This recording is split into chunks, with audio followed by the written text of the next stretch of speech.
क्या वास्तव में आलस्य जैसी कोई चीज़ होती है? हम कैसे जानते हैं या समझ पाते हैं कि इस समय हमें आलस्य ने घेर रखा है? इस कारण हम अपना कोई कार्य ही नहीं कर पा रहे हैं। क्या सच में कार्य न करने की वजह आलस्य जैसी ही कोई चीज़ है या कुछ और? आज मैं आपको गौतम बुद्ध का जो उपदेश अपने माध्यम से आप तक पहुंचाने जा रही हूँ, मुझे यकीन है कि इसे सुनने के बाद आप ये समझ पाएंगे कि आखिर में आलस्य होता क्या है और ये हमारे अंदर कैसे आता है।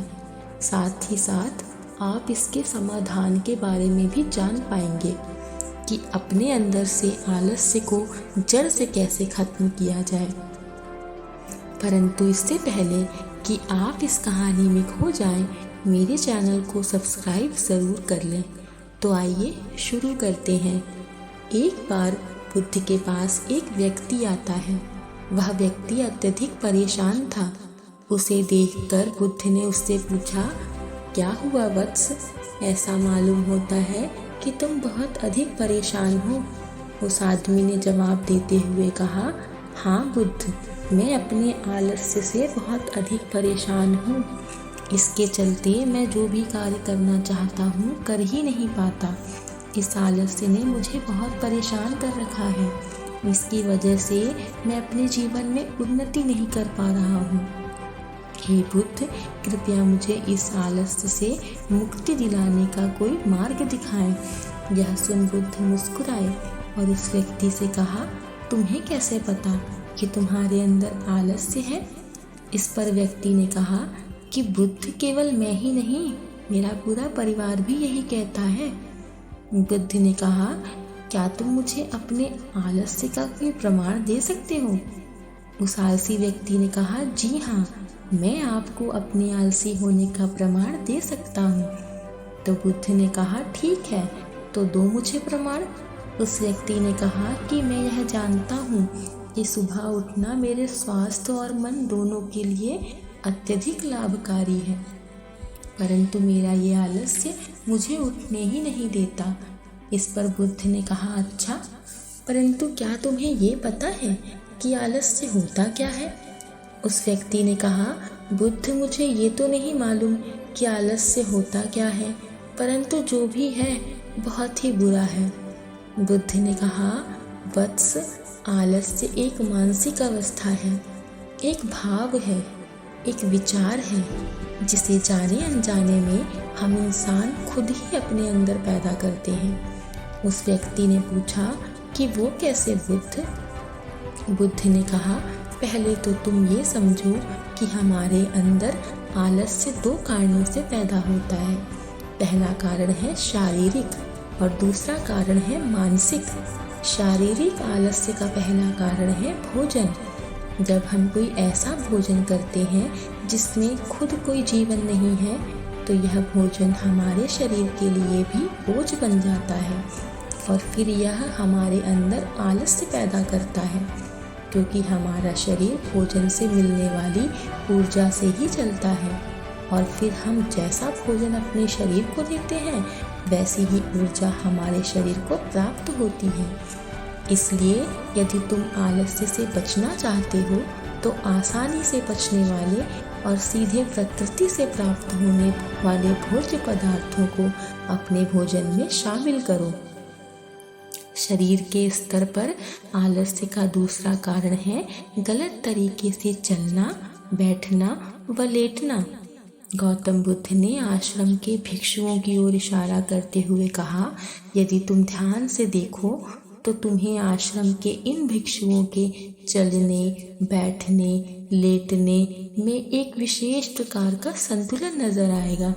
जब ये चलते हैं तो इनके पैरों के बीच एक तालमेल होता है। जब ये बैठते हैं तो इनकी रीढ़ की हड्डी एकदम सीधी होती है और गर्दन थोड़ी ऊपर होती है, और जब ये लेटते हैं तो इनका शरीर एकदम शिथिल होता है। इनके शरीर के किसी भी अंग पर कोई तनाव नहीं होता। इसके कारण ये एक गहरी और पर्याप्त नींद ले पाते हैं। उस व्यक्ति ने पूछा, बुद्ध, क्या पूरी नींद लेना भी उतना ही ज़रूरी है? बुद्ध ने कहा, न कम न ज़्यादा, हमेशा पर्याप्त मात्रा में ही सोना लाभकारी होता है। यदि आज रात तुम पर्याप्त नींद नहीं लेते हो तो तुम्हारा कल का पूरा दिन थकान व आलस्य से भरा होगा। इसलिए पर्याप्त नींद भी उतनी ही आवश्यक है। उस व्यक्ति ने कहा, हाँ बुद्ध, ये तो मैंने भी महसूस किया है। बुद्ध ने कहा, शरीर के स्तर पर आलस्य का तीसरा कारण है सुबह जल्दी ना उठना। इस पर उस व्यक्ति ने कहा, हाँ बुद्ध, मैं तो सुबह जल्दी उठ ही नहीं पाता। बुद्ध ने कहा, तुम सुबह जल्दी तब उठ पाओगे जब रात में जल्दी सोओगे।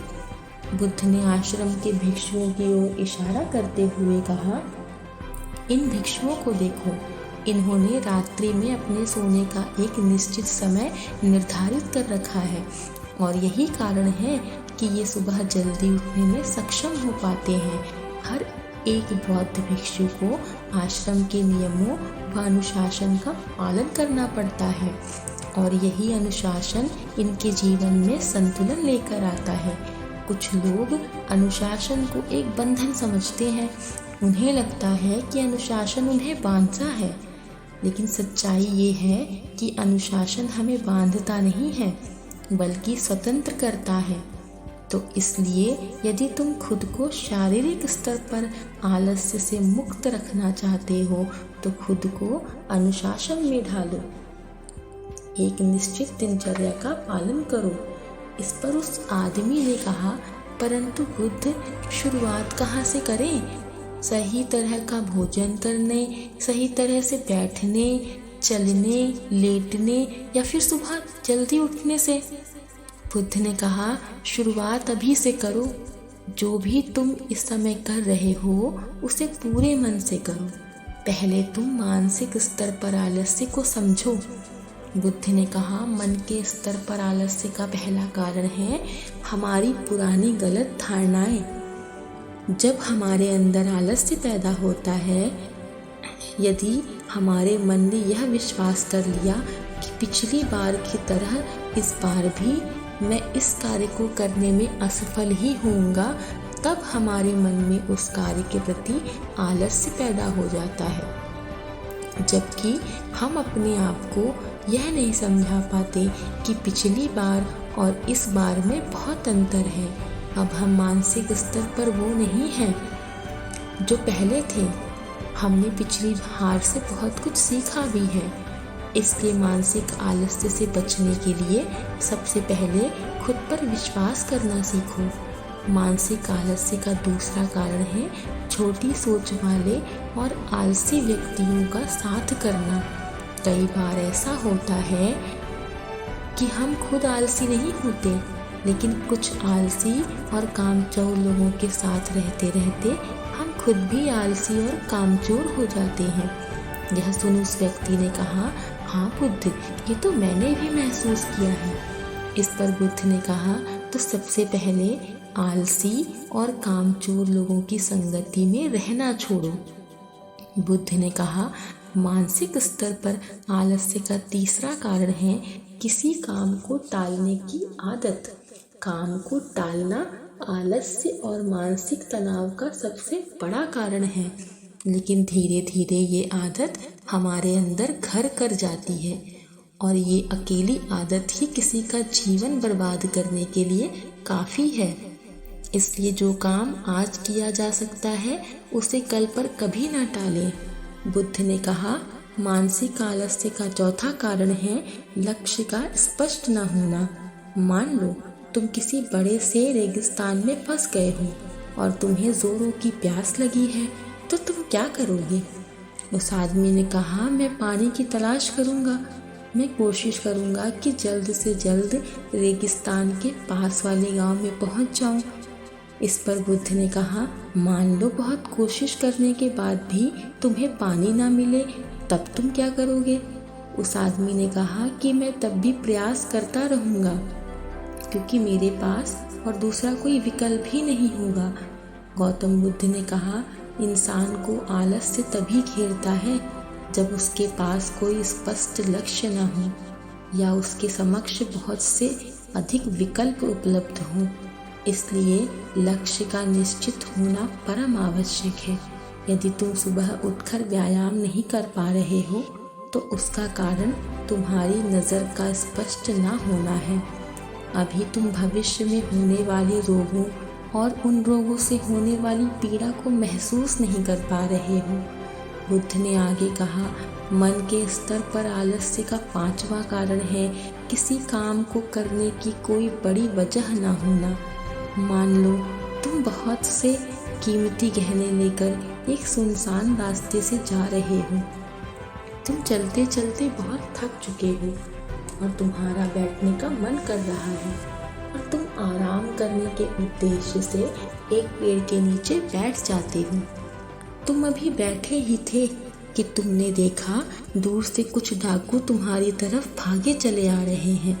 ऐसी परिस्थिति में भी क्या तुम्हारा आलस्य तुम्हें भागने से रोक सकेगा? नहीं ना। तो मेरी एक बात समझो, तुम्हारा आलस्य तुम्हें केवल उन्हीं कार्यों को करने से रोक सकता है जिन्हें करने के लिए तुम्हारे पास कोई बड़ी वजह नहीं है। इस पर आलसी व्यक्ति ने बुद्ध के चरण पकड़ लिए और कहा, बुद्ध आपका कोटि कोटि धन्यवाद। अब मुझे आलस्य का सारा खेल समझ में आ गया। गौतम बुद्ध कहते हैं, फिर एक बात हमेशा याद रखना, जहाँ स्पष्टता है और काम को करने की कोई बड़ी वजह है वहाँ आलस्य हो ही नहीं सकता। दोस्तों, हमें सदैव बुद्ध द्वारा दिए गए इन उपदेशों का पालन करना ही चाहिए, क्योंकि ये हमारे जीवन को एक नई दिशा देने में हमारी सहायता करते रहेंगे। यदि आपको यह बुद्ध द्वारा दिया गया उपदेश सार्थक लगा हो तो कमेंट सेक्शन में ज़रूर बताएं और हमारे चैनल को सब्सक्राइब ज़रूर कर लें। तो मिलते हैं अगली वीडियो में एक नई कहानी के साथ। तब तक अपना ख्याल रखें, स्वस्थ रहें और सकारात्मक रहें।